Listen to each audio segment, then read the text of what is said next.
Recording started. Hey guys, want to welcome you to this week's Matrix discussion group call for tactical sovereignty. November 7th, 2021. Like I always say, this beautiful Sunday, the first day of the week, and not the 7th and not the Sabbath. I think when people start really researching how the system is structured and what's really happening, and you really learn the backbone, or maybe even say the DNA of the system and what's happening. You quickly find that, when you think, say, for instance, I guess I mentioned DNA, think about those two rungs of the DNA strand. And in this situation, one of them would be title and one of them would be contract. Everything is going to have some element of title or contract or both tied into it when you learn how everything is structured. And when I say title, I'm not just referring necessarily to names or the title of an officer of the court or, an officer of government or anything like that. It's also, legal title, just like that title you carry in the glove box of the vehicle.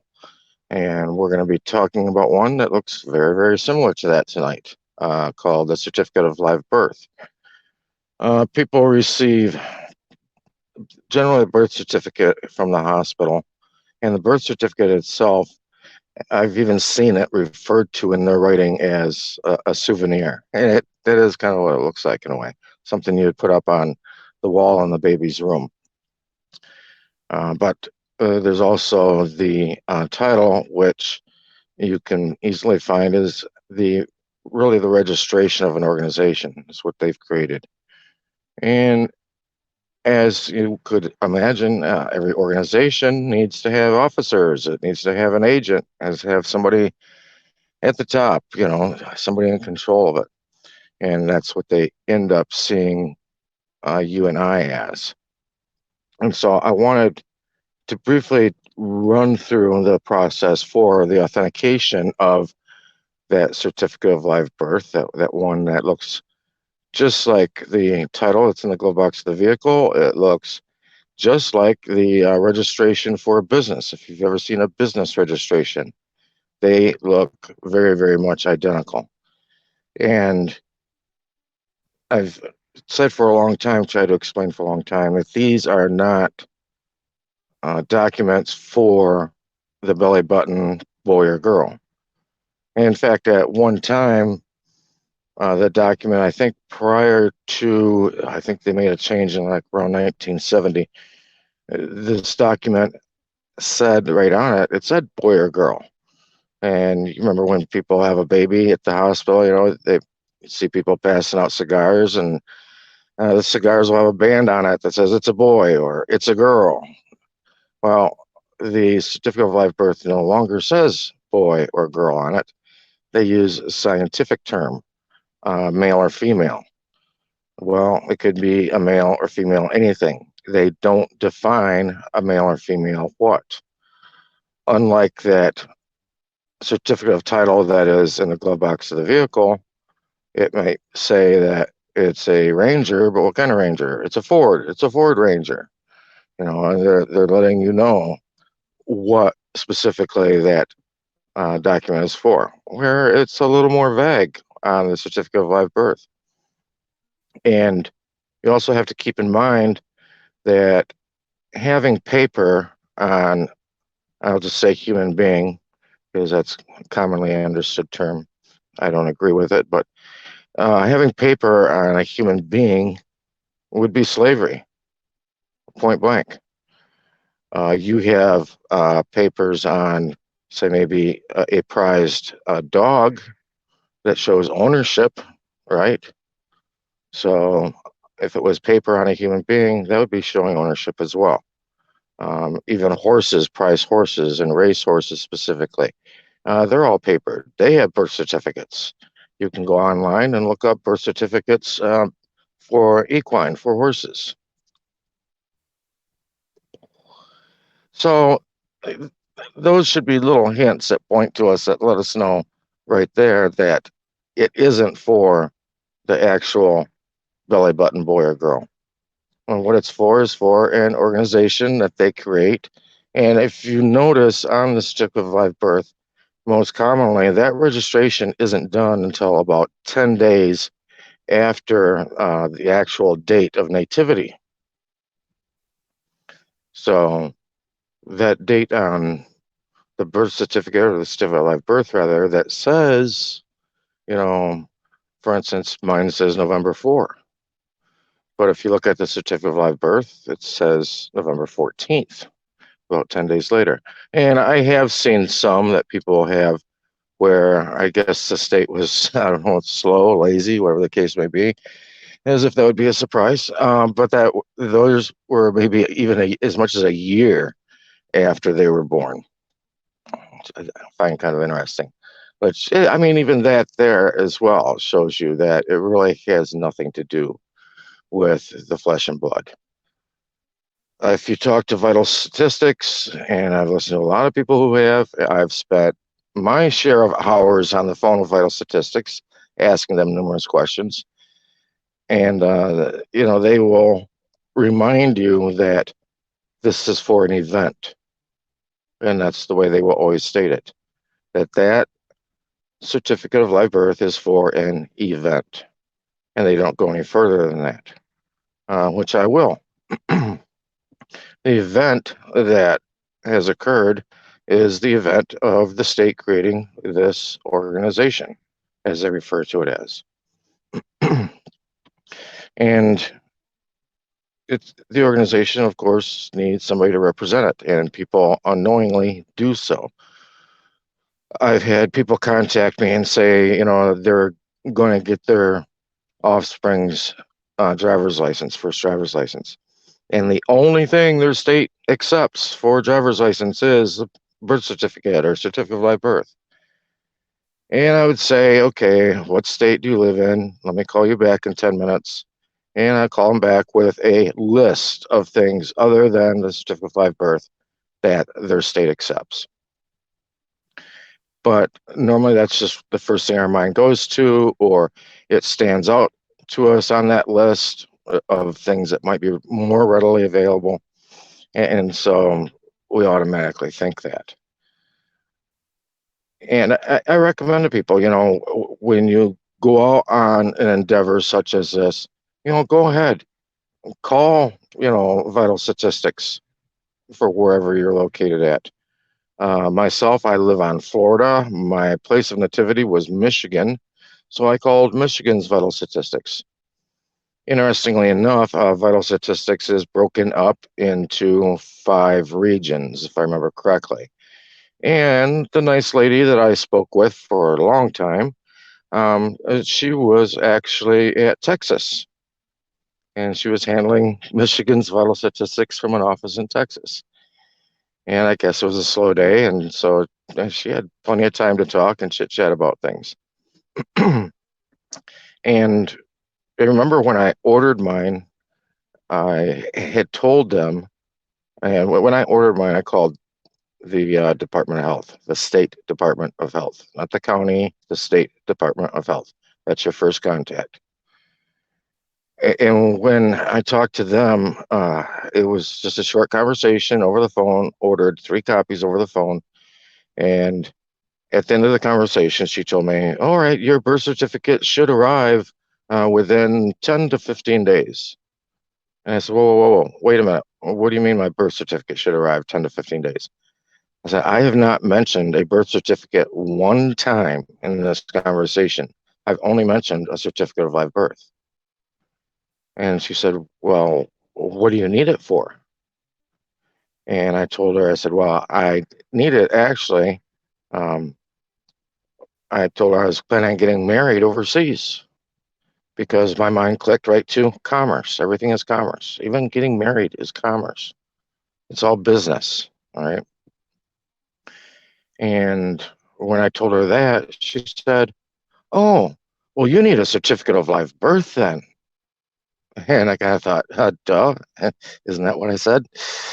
So you have to kind of say the right things with a lot of the things that we do. A lot of times, even with filing things in court, a lot of people say that they have problems filing. And normally, excuse me, normally the reason why people have problems filing things is because what they're filing isn't quite right for the court. I mean, they've got a list of things that they accept, and you have to give them something that matches one of the boxes they can check off. And so that's really the best avenue if you're having problems with filing. Say, for instance, one of the things that guarantee they'll file, for instance, a power of attorney. So you can attach as an exhibit to that power of attorney whatever other document that was that you were trying to get in. Okay, just a little trick or a little hint there. So they just have to hear the right words. And so since I was going to be operating in commerce overseas, then all of a sudden the mood changed. So that's contact number one, is contacting the State Department of Health. Now, I will say there are going to be some slight caveats for various states. I believe Pennsylvania is a state that is very difficult sometimes to get certificate of live birth. California is another state. And in these instances, what I would recommend doing is, instead of talking to somebody over the phone, doing it all in writing. And because in writing, they really can't argue with a letter, you know what I mean? And let them know that what it is being ordered for is for use for identification in a non-Hague signatory nation. Now, on my WordPress site, which is listed in the agenda for tonight's call here at Tactical Sovereignty, is that WordPress site. And it also has the original recording that I did, where I went into more detail on ordering this. I'm just going to give you the basics here, really just what you really need. And that was episode number 6 on this TalkShoe link. So I would just recommend telling people in those states that are giving a hard time with getting like the long form or certificate of live birth, for instance, that it's needed for identification for commerce in a non-Hague nation. And just make sure, even ones that I have listed, I think maybe Jamaica may have been added on by now, but just do a last minute double check to cover your bases and make sure that the nation being selected is a non-Hague nation. Now, it doesn't matter if you've already done this, you've selected a non-Hague nation, the authentication has already been done, this is something in your past, and that nation has since become a signatory to the Hague. That doesn't change anything. You are still holding the certificate of live birth that's been authenticated. And at the same time, we have to realize, what our purpose is for doing it. I've often wondered about people that start the process, spend weeks staring at their mailbox, waiting for it to come back. Are they not thinking during that time, making plans as to why they want that, what they're going to do with it? We have to realize that, one, it's titled as a certificate, and it's also referred to as the registration of an organization. And so we have to stop and think, okay, what is a certificate? What does a certificate do? Certificates are something that empowers somebody to act in a specific capacity. Think of certified plumber, certified electrician, that sort of thing. And what is a registration? Well, since everything is business, that means that whatever is being registered is able to be used in business, which means that organization is able to be used in business. A registration for your vehicle, that vehicle can be used in business if so desired. Like I said, businesses, they have registrations as well. Look almost exactly like the certificate of live birth, just has different information on it. All right. So I recommend that when people order them, I recommend ordering 3 copies. It has also benefited me because you don't know if your home might burn, if you might lose the copy you have, if you hide a copy from yourself. I hide things on myself all the time. You'll find them hopefully later on, they normally turn up. But it's good to get multiple copies, and keep one in a place that you know is extremely safe. There's nothing can happen to it. So when you get these 3 copies and they come back from the state, they will come back as a certified copy. And it's like, wait a minute, certified copy. That's almost kind of, I don't know, a double negative or something like that. I mean, it's not coming back as an original, it's coming back as a certified copy. And this is the purpose for doing this full authentication. I have listed on the WordPress site also a link that you can go to if you want to look this up or take notes and look this up. But it's listed under 28 USC 1733. That would be 28 United States Code 1733. And it's in like the first or second paragraph where it states that a fully authenticated document is observed as the original. So that's why you're doing this, because you want the original title to that organization. You want the original registration to that organization. You don't want a copy. I thought long and hard about this before I did it. And one of the things I thought about was, would I purchase a vehicle from somebody that only had a copy of their certificate of title for the car? No, I want to see, what they got printed off and sent to them from the state. I don't want to see a copy of it. I don't even want to see a certified copy of it. Um, it's a part of being a title holder. I mean, you can also compare it to a vehicle. When you are holding title, legal title in this aspect, legal title gives you the rights to sell it, the right to dispose of it, the right to salvage it, do whatever you want. You have the legal things that need to be done are within your power. Which also goes to one of the things that you could do with this after you get them back, and I'll go into that. The second thing you're going to do after you receive this back from the state, get these certified copies back, what I recommend doing is following the instructions that the Department of State, which is your last step, what they have laid out, which makes total sense. What the Department of State says to do is to get 2 prepaid envelopes. One's going to be larger than the other, obviously. And they're both one's going to be addressed, for instance, to the state, and the other one is going to be addressed back to you. That way, when they get done with the authentication, they can just stick it there in that envelope and shoot it back to you. It's got to be large envelopes. This is not a document you want folded up or anything like that. And you send that to the state. Look up the Department of Authentications for your Secretary of State. If you are on Washington State doesn't have a Secretary of State, so this would be through the Lieutenant Governor's office. But look up the Department of Authentications for the Secretary of State for where you live and see if they have any special instructions, because they might vary a little bit state to state. Some states might have a form for you to fill out, and other states don't. Michigan did not have anything to fill out that I could find.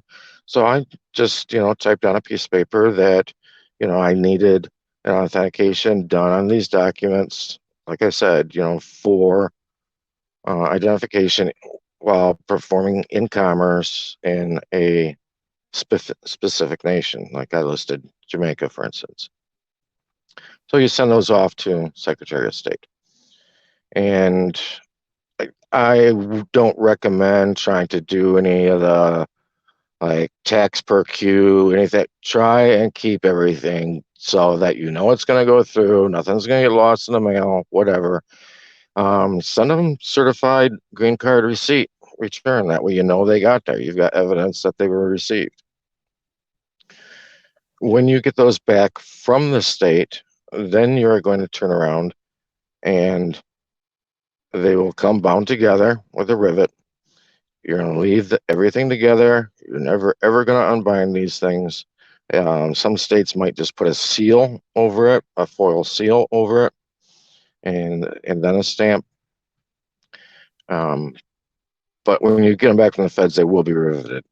But when you get it back from your state, the state where you were born, that's where you're going to be applying for these at. If you are born in, say, Nevada and you've moved to Montana, you're not going to apply for them in Montana. You're going to apply back to the state of nativity, wherever you or your offspring were born. Like I said, after you get these back from the state, then you're going to do the same process that I recommended for mailing them to the state. You're going to do the same process when they go to the Department of State. And the Department of State is located in Sterling, West Virginia. That's where their mailing address is. They really are in Washington, D.C. But for some reason, their mail gets routed through Sterling, Virginia.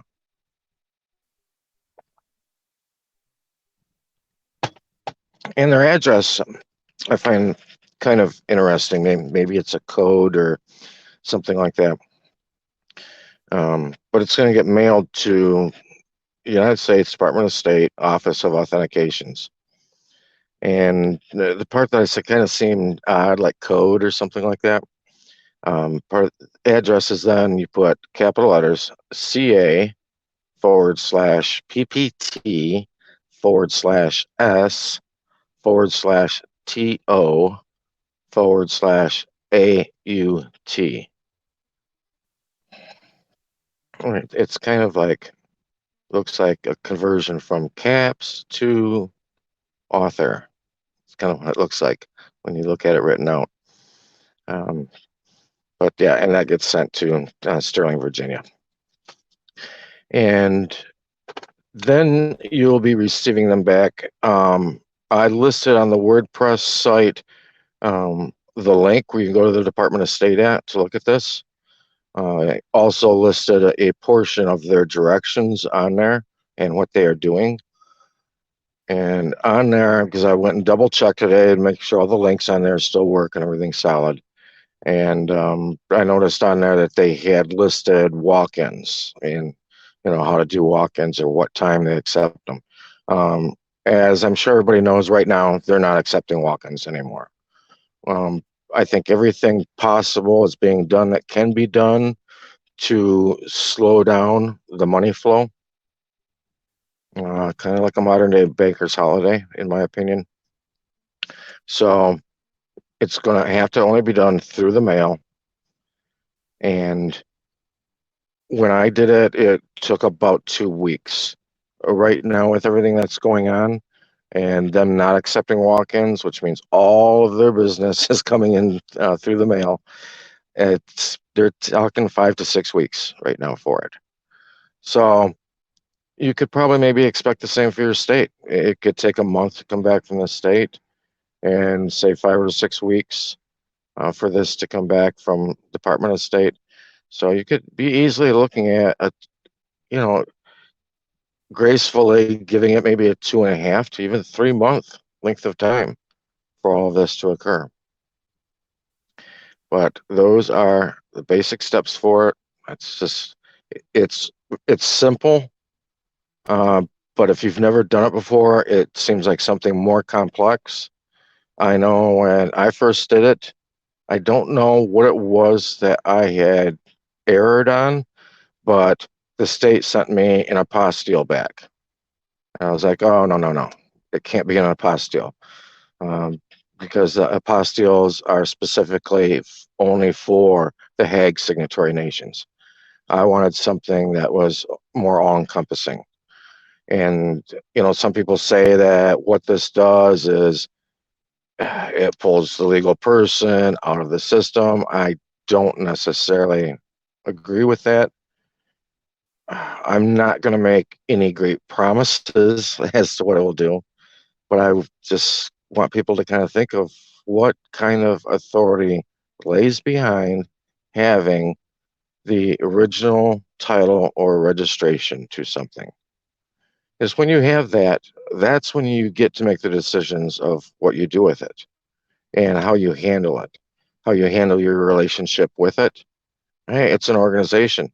You might want to close shop. That's kind of what I did. I used that document as evidence, prima facie evidence of that organization existing. And that was part of what I used when I sent my resignation as agent.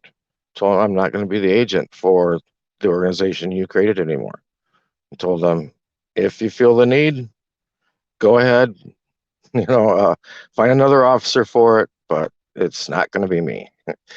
That was my attitude. I really don't want to participate in any of their schemes or dealings. It's not ordained by the Creator, unlike what people think Paul said in Romans 13. Not at all. It's not the case. This is all a construct of man. And if you're going to follow the construct of man, then you are going to be bowing to the wishes of man. And I don't think that's really a position that people would want to be in. I'm going to check to see if anybody has like a hand up or anything. I'm going to go ahead and unmute lines. So I'll just give you a little bit of a warning there. You can go ahead and mute yourself just to prevent background noise would be helpful. Unless you want to ask a question or something. On top of this, I spent a lot of time looking at this and researching it and trying to make the decision as to what I wanted to do regarding, say, the organization they created, the title for it, weighing pros and cons in different aspects, and looked at the opinions of a lot of other people.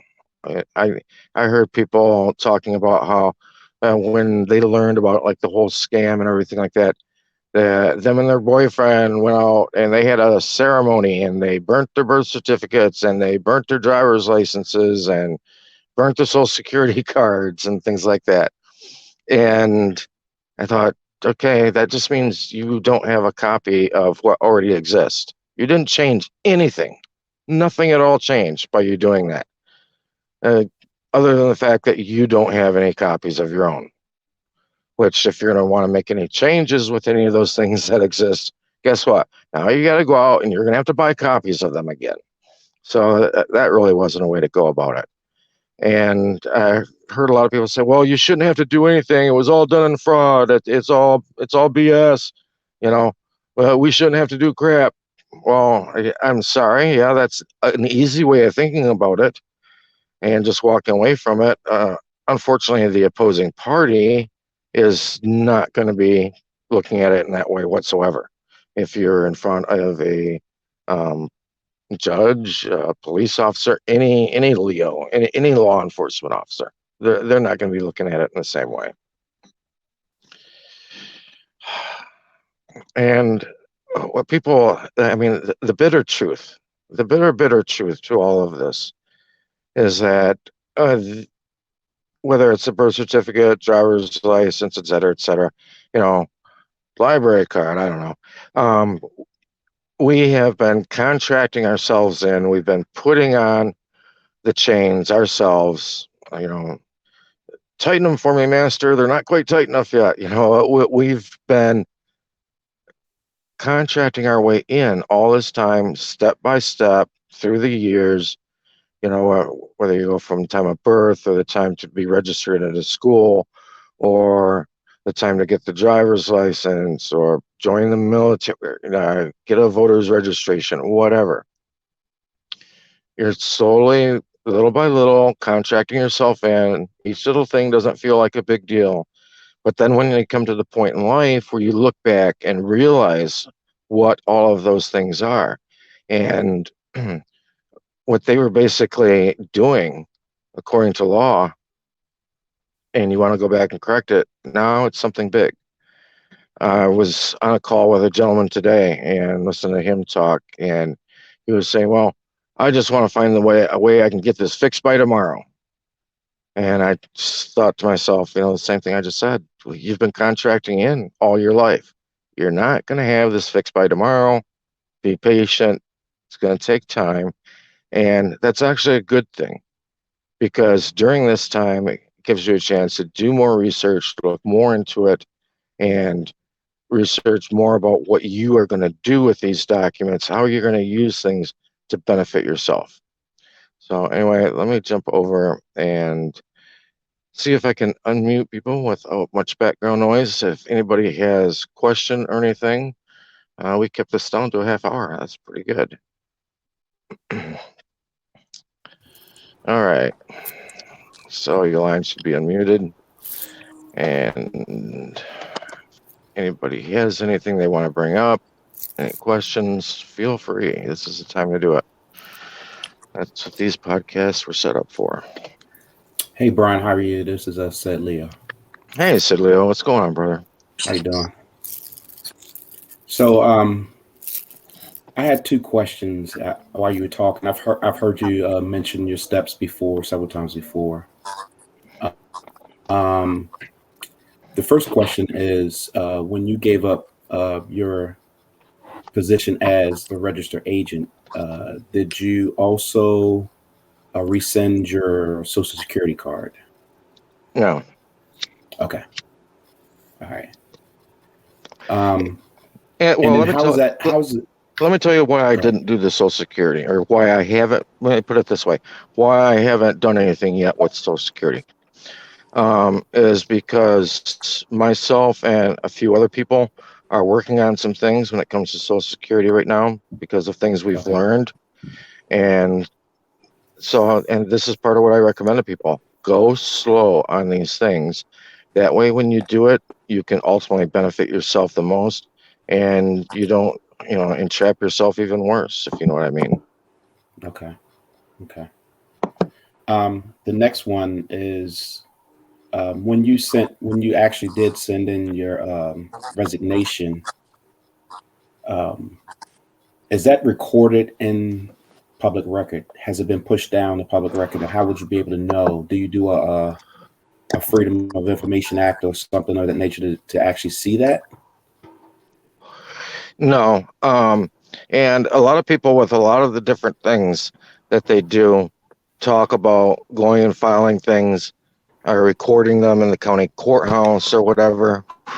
I don't recommend that, because it's pretty much only going to be your county that really knows about it. You know what I mean? Yeah.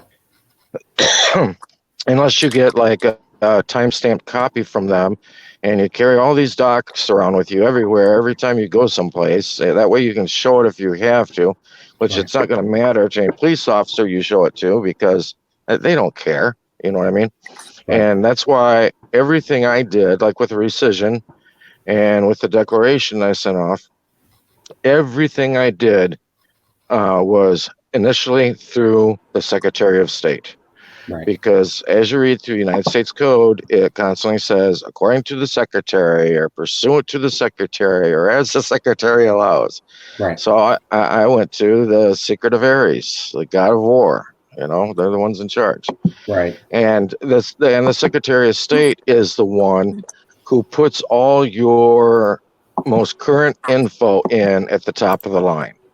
And that's going to get eventually trickled down to your local authorities, your local courthouse, whatever. Whenever they go to pull up info, they're going to find it, because the Secretary of State's the one authorized to go and put in that. But how can you verify? And I do agree with that. I understand what you're saying. It does go from the top down. But how are you going to be able to verify that? Because when you put your paperwork in, it takes time for that to actually go through all of the systems, correct? Yeah, I would say it does. I don't know how long it does. I would say Okay. after I did resignation as agent, I had something come up about 2 months later where I needed to go and pull like a 5 or 7 year driving record from the Department of Motor Vehicles.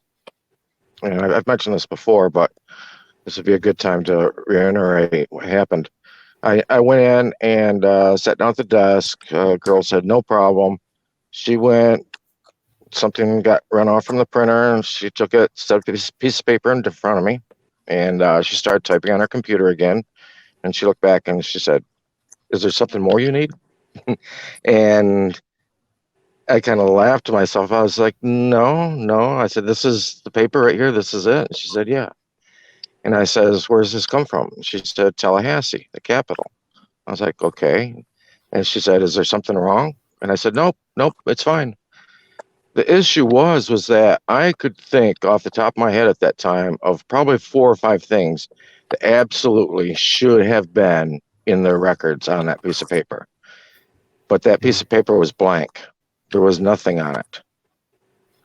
There was a note. The only thing that was on it was a notation up by the top, which was incorrect, that said I had applied for not a driver's license, but I had applied for an identification, a state ID that had since expired.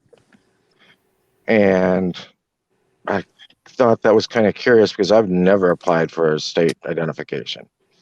So, Okay. Okay. but when I saw that it was blank and saw that they had taken away all the claims that they had made basically to the organization, because when you go and you sign up for a driver's license, part of what you're doing is you're not just agreeing to that compact that lays in the background there as well. And, you know, agreeing to how things are going to be handled if you're pulled over, you agree that you're going to show ID, all of that stuff. But part of what you are doing also when you sign that is you are agreeing to accept the role as agent. And you will be the agent for service of process, notice, and demand. A lot of people miss that. In fact, it's not really shown to you. You go digging to find that, but that's part of it there. So as far as the driver's license goes, they see you as agent as well. And so I just found that interesting, that because I didn't do it specifically just for the driver's license, I just, as a whole, I was not going to be representing their organization anymore. They could fold it up 4 ways and do whatever they wanted with it. But Okay. All right. Thank you. yep.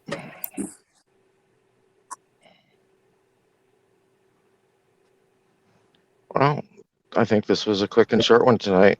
Well, I wanted to say something real quick, and I noticed you got a couple hands up too. Oh, cool. Some reason it's not showing me the participant board, but you're absolutely right that the birth registration and everything in fact is actually a gift, folks. And what it is they put a value to it in the amount of a certain number of credits, and that credit value is stored on there, and people have access to it. The only difference is they have trustee capacity of access, and they're treating you the same way as a trustee. You just have to realize there's a different way to use it. The different way of using it is through the different enumerations. The EIN, if you apply for an EIN as a sole proprietor, you'll find out the EIN is the same as Social Security number. It's just that they remove one of the hyphens and place the other hyphen in a different place. Same thing with the CUSIP number. They're just restyling the same number. So it's just a matter of learning how they enumerate things and realize that you're the beneficiary, and the only thing the beneficiary is required to do is nothing. So why are we signing? Because when we sign things, we're signing things in a similar customary function, which is the performance of the functions of an office of some sort. And that's why when we resign the office, now it's no longer a signature as a signatory to the contract. It's an autograph for an adoption of in terms of peace. Well, yeah, you're agreeing to that position of surety, which holds all liability. Yeah. And so when you do it in the right capacity, you're no longer recognized as or presumed as surety. You're recognized as a beneficiary. But the only one that's going to be able to put that on the record is yourself, because everybody else is going to assume that you're a trustee.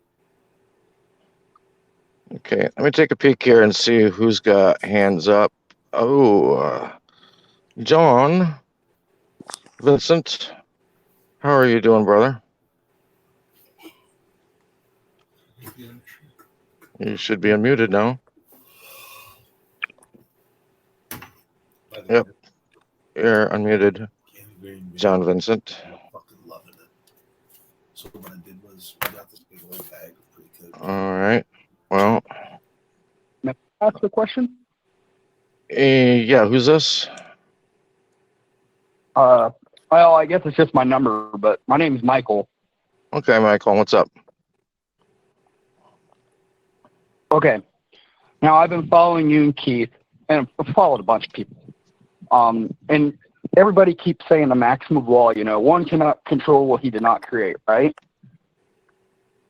So, Right.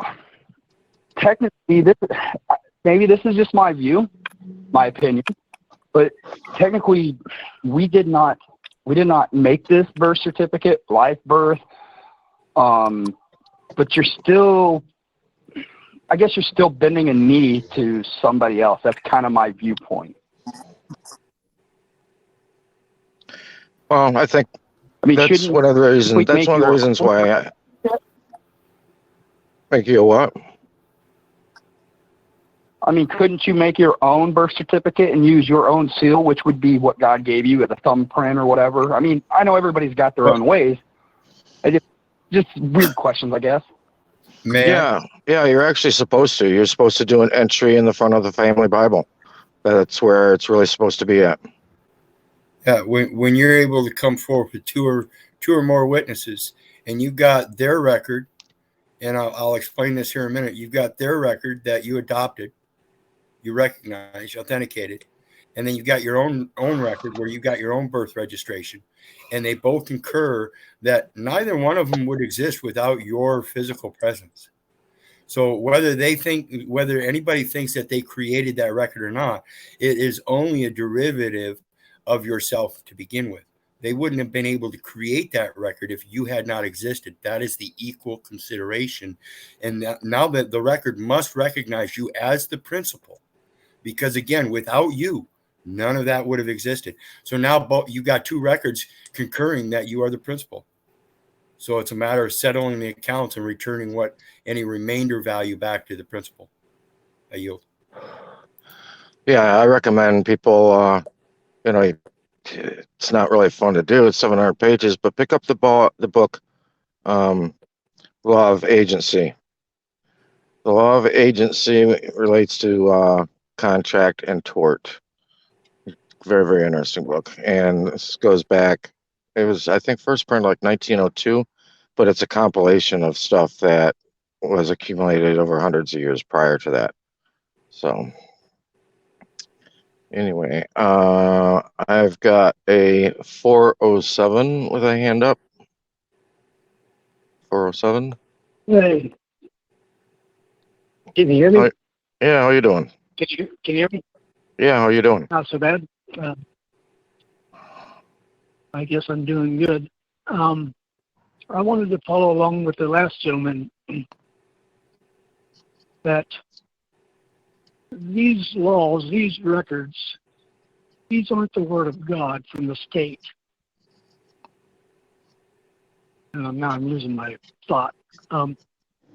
So, like you said, why follow their paperwork and try to correct theirs and even the Bible itself is sort of a fraud because it's King James Version to promote him, and so we don't even have the true record of the Creator, if such a thing is even possible. But we do know that no man created the heavens and the earth. So filling out all these forms, even for the passport, which I've got, to say I'm a state citizen, not a U.S. citizen. But why am I telling anybody anything? Well, who is this? Who is this Secretary of State Jim wearing a costume? Why do I have to tell Jim anything? Jim's just a appointed retard. Joe Biden's just a elected imbecile. Why do I have to say anything to any of them? Well, the reason for this is, my thinking is, go ahead. from my point of view and from my study of, the way man's law is run, my reason is because no matter how you feel in your heart or what you think about whether or not what they did was right or wrong, or whether you have to follow it or not, in their world, you do have to follow it. And they'll give you plenty of time to sit in jail and think about those thoughts. And so my attitude was that the best thing to do, and I don't call it status correction, I call it correcting the presumption, because they operate under presumption of law, and what their presumption is that you are operating as a representative or I've even heard a judge say spokesman, or agent for that organization they created. And so I think the best thing to do straight off is just to let them know I'm fully aware of how your game is played, and I'm not going to participate in it. That holds a lot more weight than just telling them, oh, I don't have to follow your stuff.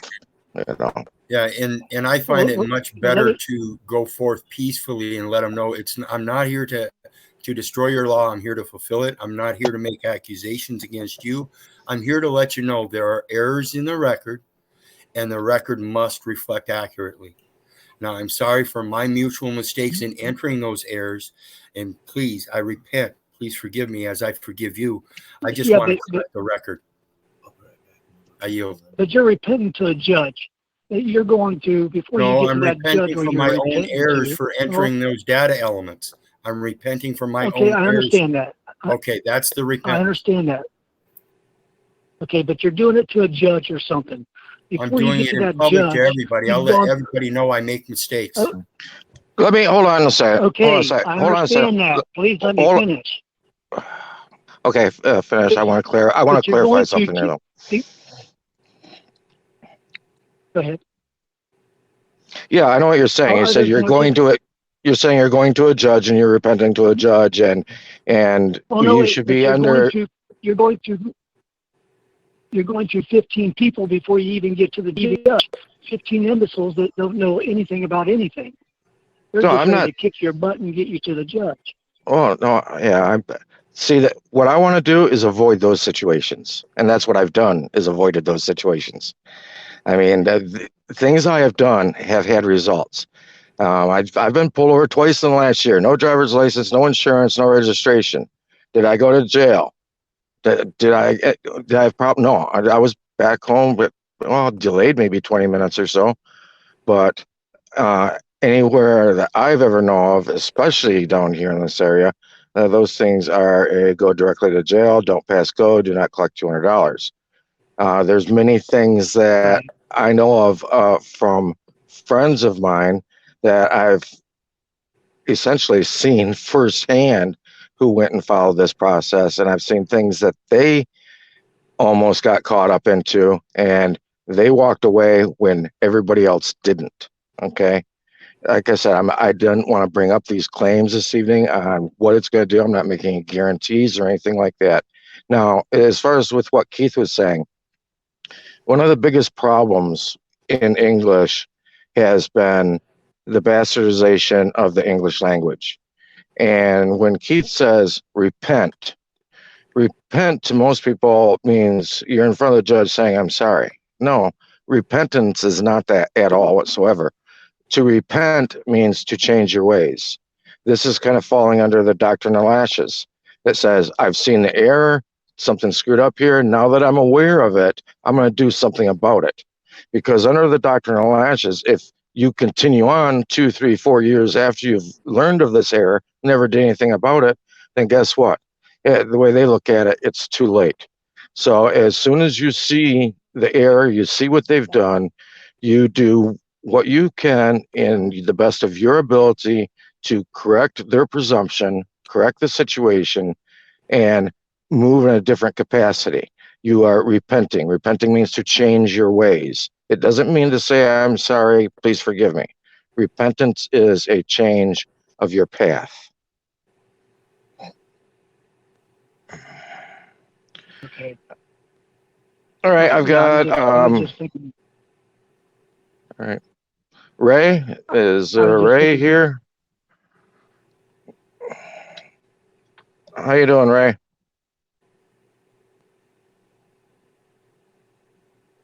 I see you unmuted Okay, yourself. That's all right. Maybe a question or anything, something like that already got answered for him. But anyway. I'd like to point out one event that happened yesterday. David Toulis in Chattanooga, he's a reporter, runs a radio station, attempted to attend a conference of judges in Tennessee where they had rented a hotel auditorium for a judicial committee meeting. And he attempted to attend that meeting and was arrested out of it, but not put in jail. He was just removed from the meeting. And that can be found at TN, like Tennessee, TN trafficticket.us. He's got all his documents and video and everything.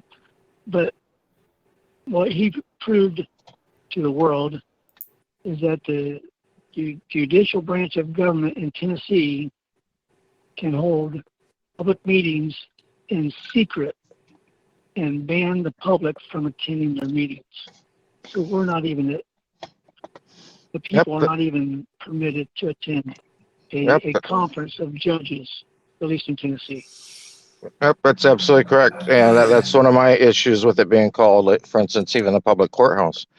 Because if it was a public courthouse, then if we are supposedly the public, as a lot of people mistakenly think, then that means you could use it for your functions. You could rent out a room too and do things like they do. Exactly what I was going to say. We could rent out those rooms for public trials. Literally. Yep. Take the judge in the courtroom next door and bring him into trial in the next room. Yep. But the problem is, afraid of. The problem is, though, that we are not the public. If you listen, there's words that kind of go in one ear and out the other when you listen to different officials talk. And people need to really pay attention. I've even heard reporters use this language, which surprises me. But that they use a term that I think a lot of people don't pay attention to. And that term is the general public. So there's the general public, which is Joe Sixpack out there. And then there's the public. And the public, to put it more specifically, is what you would think of as private. And so, one of the issues would be like with the courthouse is, well, you have the right to be heard in a public venue, right? Well, how can you be heard in a public venue when it's being held in a private venue? You can go to Manta and look up your courthouse. Go to Manta, look up the police station, any of their buildings, and even the White House. And it will show you that this is a privately held building. It's called public, but it's actually private. Yep. Everything is backwards and upside down from what people think. So when you hear public, think private. The closest thing to the private is private unless it's the general public. Unless it's general public, and the general public is the ones that the public rules over. And the general public are the slaves, and the public is the masters. Yep, sure. Who is this? Oh, this is Terrence in Fort Myers. Hey, Terrence. Rudy from California. I heard that the social security number, along with that QSIP number on your birth certificate, is in fact the mark of the beast, since you cannot buy or sell or do any type of commerce without it. And Scripture strictly forbids us from using that. No, it forbids us from buying and selling. We can use the number in the beneficiary capacity, which is neither buying or selling, but mere acceptance of the grant. I do a lot of buying and selling without using the number. In fact, God, I can't even think the last time I've had to pull out that number for anything. So you use Caesar's coin to play in Caesar's sandbox. We're not playing.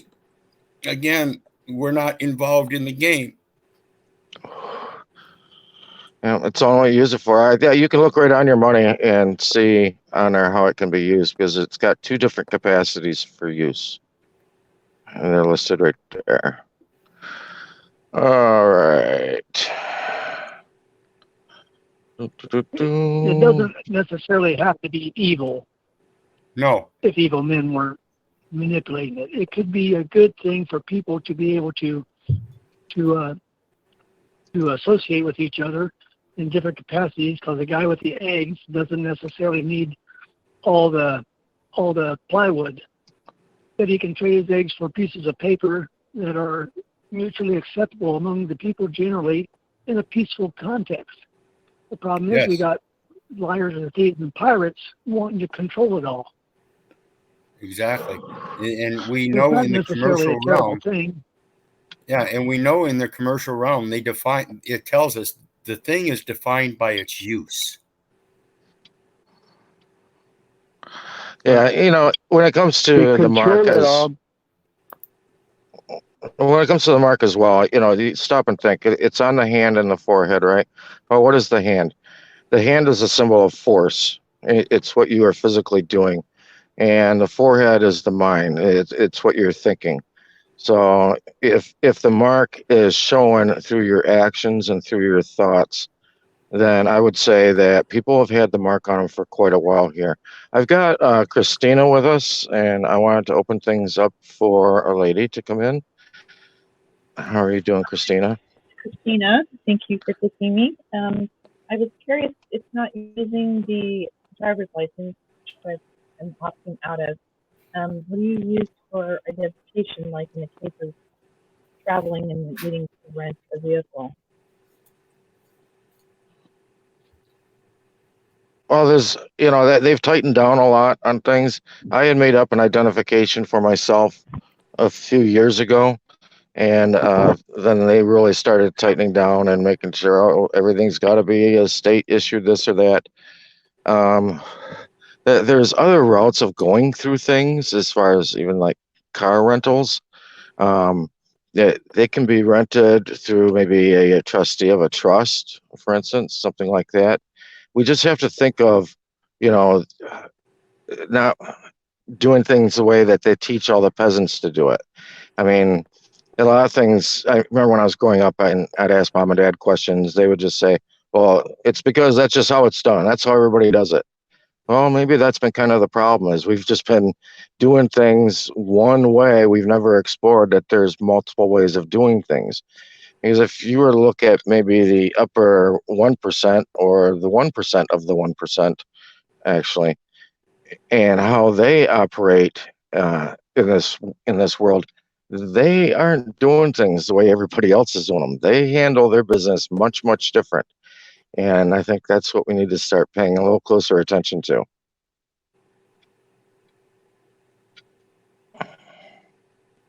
Hiya, how are you doing tonight? With my mic, and so I missed the first part of what you were saying. I'm so sorry. I'll have to go back and listen to the recording. But right. Thank you. I won't make you repeat it. Yeah, no problem. Hey, hiya, what's up? Hi, I'm doing great. The phone talk shoe thing is a little choppy, and I'm wondering if we can maybe possibly consider trying to do a live on YouTube sometime, maybe. Yeah, we could cover this. Yeah, because, you know, one of the things I've found. I have my what's it called? Thing all done here in front of me. I just wanted to find out real quick if I could ask a question.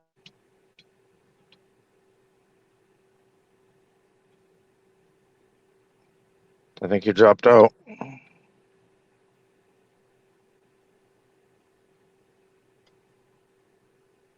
All right. Yep. Dead air. I'm not hearing anything on my end.